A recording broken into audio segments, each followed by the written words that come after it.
तो दोस्तों, तो आज अपन डिस्कशन करने जा रहे हैं पॉलीमर, है ना। तो अपन स्टार्ट करते हैं पॉलीमर वन शॉट वीडियो। इसमें अपन सबसे पहले पढ़ेंगे पॉलीमर किसे कहते हैं, है ना। पॉलीमर यानी बहुत से एकलक इकाइयों का बहुलक होता है ना। यानी बहुत सी एकलक इकाइयाँ मिलकर एक बहुलक का निर्माण करती है ना, वही पॉलीमर होता है। आप बहुलकों का वर्गीकरण देखते हैं, है ना। अपन वही चीज़ें पढ़ेंगे जहाँ से क्वेश्चन आ सकता है और जो इम्पोर्टेंट है, और इसमें सब चीज़ें कवर है, एनसीईआरटी कवर है ना। बाकी सब टेंशन मत लो, आप वो बस आप जो पढ़ा है वो पढ़ लो। आपको जो क्वेश्चन आएगा वो नहीं छूटेगा, इसके कारण टाइम लेते हैं, ठीक है। तो अपन शुरू करते हैं। सबसे पहले बहुलकों का वर्गीकरण, जिसमें अपन पढ़ते हैं कि प्राकृतिक स्रोत के आधार पर बहुलकों को 3 प्रकार में बांटा गया है। पहला है प्राकृतिक बहुलक, दूसरा अर्ध संश्लेषित बहुलक और तीसरा है संश्लेषित बहुलक।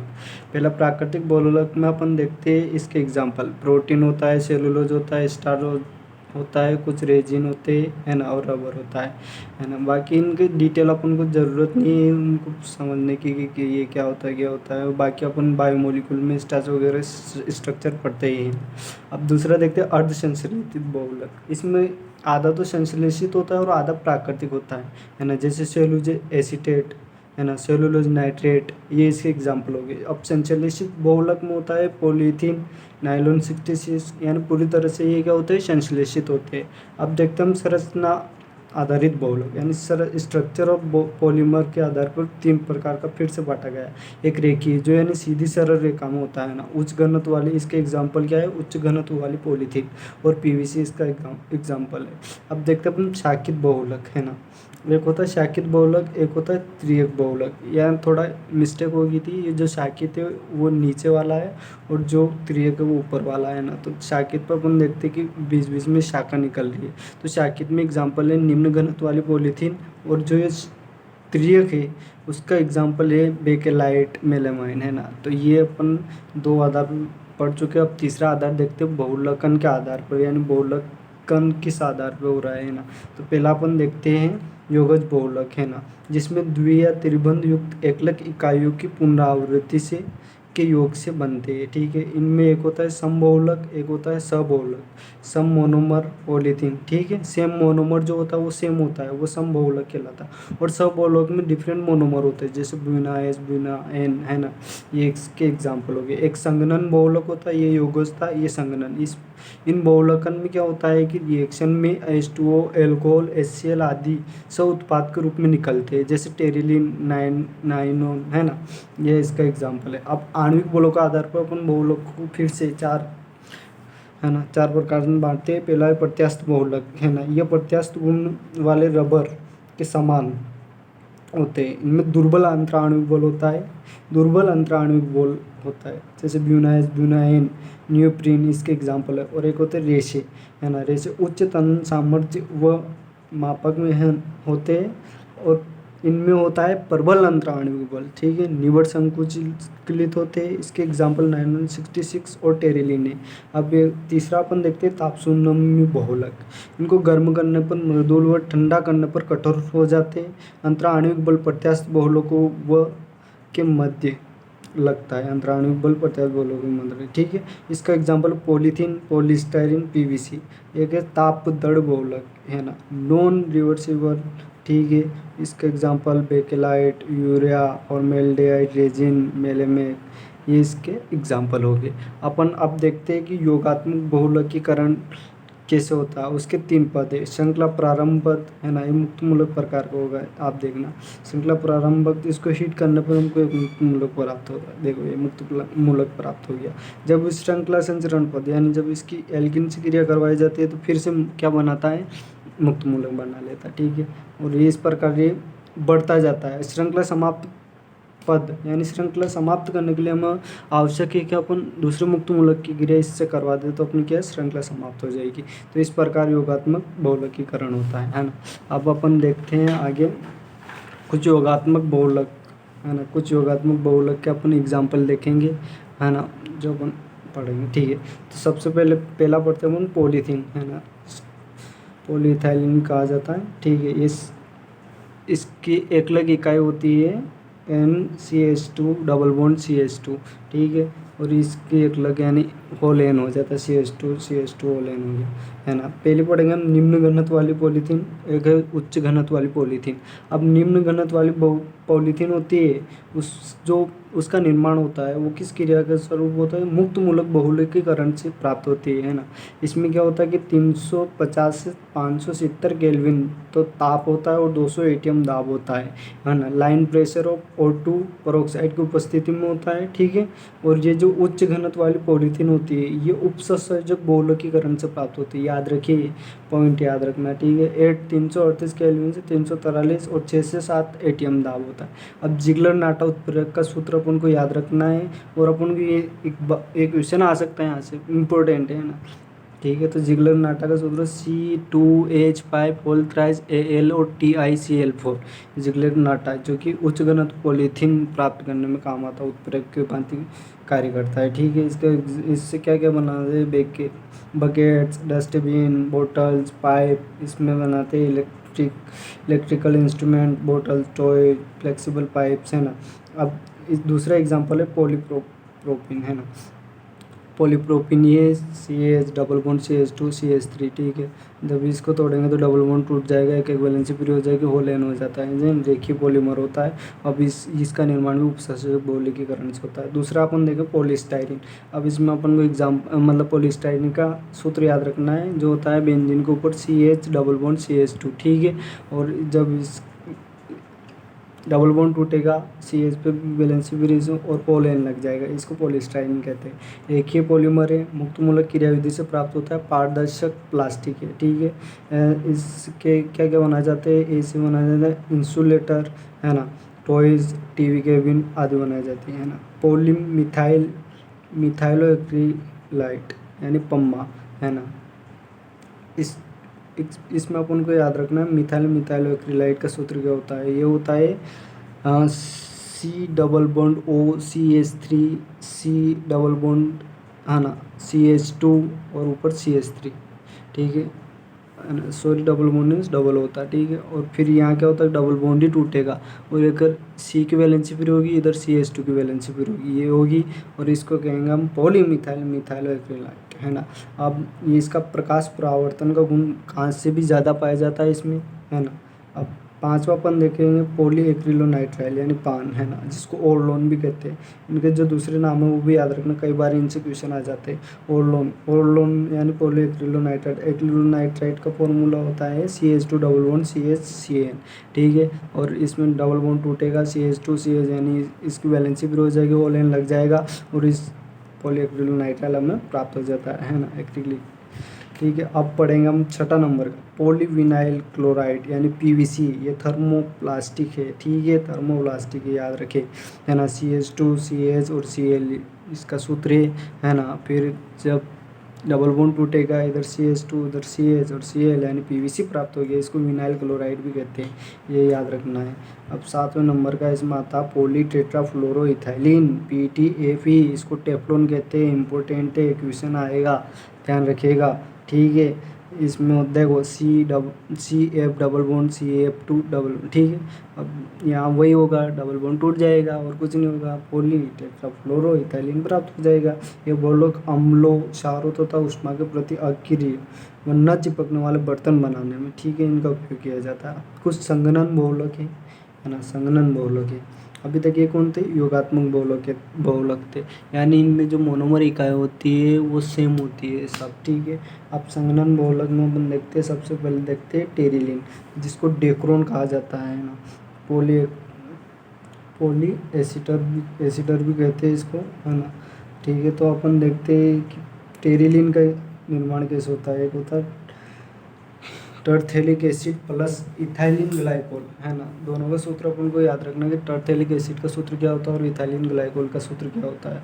टरथेलिक का सूत्र होता है बेंजीन के, है ना, 1,4 स्थिति पे COOH लग जाता है, और इसमें इथिलीन ग्लाइकोल CH2OH, ये अपन को याद है, दोनों जुड़ जाएगी, आपस में जुड़ेंगे और जल बाहर निकल जाएगा। एक टेरिलिन या डेक्रोन जिसको कहते हैं, है ना। ग्लिप्टोल या एल्काइड्स भी कहते हैं इसको, है ना। पोली एस्टर जिसे भी कहते हैं, ये तिर्यक बंध युक्त बहुलक जो कि थर्मोसेटिंग प्लास्टिक की तरह व्यवहार करता है, ठीक है। इसमें थैलिक एसिड का देखना 1,2 स्थिति पे COOH होता है, और ग्लाइकोल जो अपन ने वापस पढ़ाई है इसमें भी वही होता है कि दोनों तरफ H2O निकल जाएगा और ग्लिप्टॉल प्राप्त हो जाएगा अपन को, ठीक है ना। अब देखते हैं हम नाइलॉन 66। देखो ये नाइलॉन 66 आया। नाइलॉन 66 पॉलीएमाइड पॉलीमर होता है। इसमें होता है hexamethyl diamine plus adipic acid, है ना, -H2O यहाँ से निकलता है जिसे नाइलॉन 66 कहते हैं। ये प्रोटीन जैसी संरचना होती है, ठीक है। CO2 निकल जाएगा, नाइलॉन 66 का निर्माण हो जाएगा। Adipic acid plus hexamethyl diamine, है ना, इनकी एक अलग इकाइयों के नाम अपन के याद रहना चाहिए, सूत्र भी याद होना चाहिए, यानी स्ट्रक्चर याद होनी चाहिए, काम आएगा। नाइलॉन 6-110 ये अपन काम करनी है। फिर भी देख लेते हैं कि इसमें क्या होता है, हेक्सामिथाइल डायमीन होता है और एक सब्सनिक एसिड होता है ना, जिसको हम नाइलॉन 6 ये काम करनी, मत पढ़ो इसको। नाइलॉन 6 होता है जिसे परलोन भी कहते हैं। इस ये कैप्रालेक्टम प्लस वाटर, जिससे पहले एमिनो कैप्रोइक एसिड बनता है और फिर सेल्फ कंडेंसेशन से हमें नाइलॉन 66 प्राप्त होता है। यहाँ अपन को बस ये याद रखना, नाइलॉन 6 की जो एकलक इकाई है उसे कैप्रोलेक्टम कहते हैं, और बीच में एमिनो कैप्रोइक एसिड बनता है, कंडेंसेशन से नाइलॉन 6 बनता है, ठीक है। अपन को याद रखना है। नाइलॉन कैप्रोलेक्टम की स्ट्रक्चर भी अपन देख ले एक बार, ये ऐसे होती है, ठीक है। अपन अब आगे चलते हैं। अब देखते हैं हम बेकेलाइट, है ना, फिनोल फॉर्मेल्डिहाइड रेजिन, है ना, ये सर्वाधिक, ये बेकेलाइट देखते हैं अपन। देखो ये सर्वाधिक पुराने बहुलों के संघनन से प्राप्त होते हैं। सबसे फिनोल की क्रिया जब फॉर्मेल्डिहाइड से करवाई जाती है तो अपन ऑर्थो हाइड्रोक्सी मेथिल फिनोल और पैरा हाइड्रोक्सी मेथिल फिनोल प्राप्त होती है, ठीक है ना।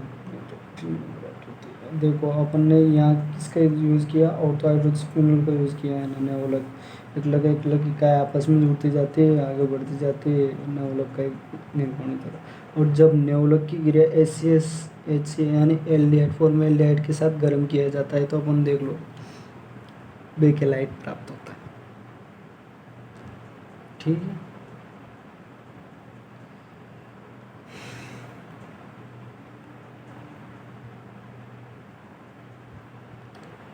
बेकेलाइट प्राप्त हो गया। इसका यूज कंगियो, मोनोग्राफ, रिकॉर्ड, वेदुस्विच, बर्तन बनाना। अब नेवोलक का अपन को एग्जांपल याद रखना है, पेंट में यूज़ होता है। बहुत बार यहाँ से क्वेश्चन आया है ना। ये अपन को किसकी संरचना दे रखी है, बेकेलाइट की संरचना है, अगलनी ठोस बनाता है, ये याद रखना, ठीक है। अब मेलामाइन या फॉर्मेल्डिहाइड रेजिन, है ना, मेलामाइन का सूत्र अपन को याद रखना है, जो 2,4,6 ट्राई एमिनो 1,3,5 ट्राईएजिन मेलामाइन जिसको कहते हैं, ठीक है। इसमें सबसे पहले 3 नाइट्रोजन होते हैं, डबल बॉन्ड लगे होते हैं, है ना, 3 नाइट्रोजन 3 कार्बन, और कार्बन पे NH2 जुड़े होते हैं तीनों कार्बन पे, ठीक है। प्लस फॉर्मेल्डिहाइड से रिएक्शन करता है जो कि कहाँ, एक NH2 पे जाके जुड़ जाता है, जिसके पॉलीमर मतलब बहुलकीकरण से अपन को क्या मेलामाइन प्राप्त हो जाता है, ठीक है। अब बढ़ते हैं अपन यूरिया फॉर्मेल्डिहाइड रेजिन। जब यूरिया की क्रिया फॉर्मेल्डिहाइड से करवाई जाती है तो यूरिया फॉर्मेल्डिहाइड रेजिन प्राप्त होता है। अब अपन देखेंगे रबर, है ना, रबर इलास्टोमर होते हैं, पॉलीडाइमिन्स होते हैं, ठीक है। प्राकृतिक रबर लेटेक्स से प्राप्त होता है ना। प्राकृतिक रबर होता है सिस आइसोप्रीन यानी 2-मिथाइल ब्यूटाडाइन, इसका पॉलीमराइजेशन होता है और नेचुरल रबर अपन को प्राप्त हो जाता है, ठीक है। वल्कनीकरण है यानी natural rubber plus sulphur component उष्मा के साथ करके वल्किनेशन किया जाता है, जिससे कि अपन को रबर प्राप्त हो जाता है, ठीक है। अब ऑर्गेनाइड रबर सल्फर युक्त 20 से 30% होता है, ठीक है। अब कैसे वल्कनीकरण का कैसे होता है, देखो CH3 यानी इनके बीच में कौन सा सल्फर यानी cross linkage bond sulphur bond होते हैं, ठीक है, जिसमें वल्कनेशन प्राप्त हो जाता है। प्राकृतिक रबर जो होता है पॉलीसिस आइसोप्रीन होते हैं, जबकि गुट्टा पर्चा पॉली ट्रांस आइसोप्रीन होता है, प्रत्याश होता है, कठोर होता है। यहाँ से भी ये देखो, सॉरी अभी नज़र नहीं आ रहा था, ये देखो यहाँ जो है गुट्टा पर्चा जो होता है पॉली ट्रांस आइसोप्रीन होता है, जबकि प्राकृतिक रबर पॉली आइसोप्रीन होता है ना। ये नेचुरल रबर की स्ट्रक्चर दे रखी है जो अपन को याद रखनी है। अब अपन पढ़ेंगे आगे संश्लेषित रबर कौन कौन से होते हैं। अब संश्लेषित रबर में सबसे पहले अपन देखेंगे नियोप्रीन डाइप्रीन, है ना। सबसे पहला है नियोप्रीन डाइप्रीन, जिसे क्लोरोप्रीन भी कहते हैं, यानी CH2 double bond CH2 double bond C, यानी दूसरे कार्बन पे Cl लगा होता है, ठीक है। इसका पॉलीमराइजेशन होता है और अपन को नियोप्रीन या पॉलीक्लोरोप्रीन प्राप्त होता है ना। ऑटोमोबाइल, रेफ्रिजरेटर, है ना, रेफ्रिजरेटर के पार्ट, है ना, इंसुलेशन ऑफ इलेक्ट्रिक, है ना, कंपोनेंट, ठीक है, चैम्बर, ऑयल चैम्बर आदि में काम आता है, ठीक है। दूसरा है ब्यूनाइस या HBr, 1,3 डाई इनकी रिएक्शन जब स्टाइरिन से करवाई जाती है, 1,3 डाई इनकी रिएक्शन जब ब्यूटाडाइन की रिएक्शन स्टाइरिन से करवाई जाती है तो ब्यूनाइस प्राप्त होता है, स्टाइरिन एस पर स्टाइरिन एस, है ना। बबल गम में ब्यूनाइस रबर होता है, ठीक है, ये अपन को याद रखना है। अब ब्यूनाइन नाइट्राइल रबर जिसको कहते हैं 1,3-ब्यूटाडाइन की रिएक्शन जब एक्रिलोनाइट्राइल से करवाई जाती है तो ब्यूनाइन प्राप्त होता है ना। ईंधन टैंक बनाने में इसका यूज़ होता है। प्राकृतिक रबर, है ना। अब प्राकृतिक पहले देखते हैं प्राकृतिक बहुलक कौन कौन से होते हैं। इंसुलिन, स्टार्च, ग्लाइकोजन, सेलुलोज, है ना। स्टेप ग्रोथ, जो भी स्टेप ग्रोथ पॉलीमर होते हैं वो सब भी होते हैं प्लस, ठीक है। अब जैव निम्नीकरण बहुलक देखते हैं। जैव निम्नीकरण बहुलक 2 होते हैं अपन को, PHBV और नाइलॉन 2 और नाइलॉन 6, ये अपन को याद रखना है ना। पॉली बीटा हाइड्रोक्सी को बीटा हाइड्रोक्सी वेलरेट, PHBV जैव निम्नीकरण पॉलीमर है, ठीक है, जिसका निर्माण 3 हाइड्रोक्सी ब्यूटेनोइक एसिड, कितना 3 hydroxy butanoic acid plus 3 hydroxy pentanoic, butanoic और पेंटेनोइक एसिड दोनों की रिएक्शन होती है और अपन को BHBV प्राप्त हो जाता है, जिसका यूज़ पैकेजिंग बोन में प्रयुक्त औषधियों में इसका यूज़ किया जाता है। जब नाइलॉन 2 और नाइलॉन 6 एक ग्लाइसिन की स्ट्रक्चर और एमिनो, है ना, कैप्रोइक एमिनो कैप्रोइक का एकांतर पॉलीएमाइड सब अलग होता है। अपन को बस ये याद रखना है कि जैव निम्नीकरण में कौन कौन से होते हैं, BHBV और नाइलॉन 2 नाइलॉन 6, है ना। अब अपन कुछ क्वेश्चन देखते हैं इसमें से, है ना। तो कुछ क्वेश्चन इस प्रकार है, ये बहुलक है और ये इसके उपयोगी है। बेकेलाइट का उपयोग विद्युत स्विच बनाने में, LDPE का उपयोग यानी लो डेंसिटी पॉलीमर थाइलिन, है ना, दब सकने वाली बोतलें बनाने में, मेलामाइन फॉर्मल्डिहाइड रेजिन, न टूटने वाली चीनी, भट्टी के बर्तन, है ना, कॉर्करी आदि में, नाइलॉन 6 टायर की रस्सियाँ बनाने में, पॉलीटेट्राफ्लोरोएथीन न चिपकने वाले सतह भोजन बनाने वाले बर्तन में, पॉलीस्टाइरीन झटके सहन करने वाले, है ना, पैकेजिंग पदार्थ होते हैं, ठीक है। अपन अब देखते हैं कि बहुलक और निर्माण प्रक्रिया।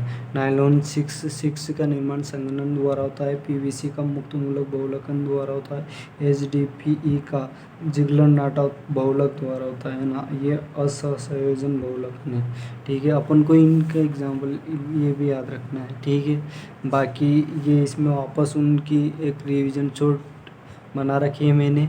इसमें पॉलीमर है, उसका मोनोमर यूनिट है और उसका जनरल यूज़ है ना, जो कि आपको PDF में मिल जाएगी। PDF में अपने टेलीग्राम चैनल पर अपलोड कर दूंगा, वहाँ से आप डाउनलोड कर ले, ठीक है। तो इसी के साथ अपना ये पॉलीमर समाप्त हुआ और यहाँ से नहीं आएगा, इसके बाहर क्वेश्चन नहीं आएगा, बस आप विश्वास रखें। और साथ में हमें एक सजेशन देना चाहता हूँ कि आप NCERT एग्जाम्पल भी लगाते जाए, क्योंकि पेपर हमेशा NCERT बेस्ड आता है, तो उससे आपको काफ़ी हेल्प मिलेगी, आप मोटिवेट रहोगे, आपका कॉन्फिडेंस लेवल बढ़ेगा, ठीक है। Thank you very much.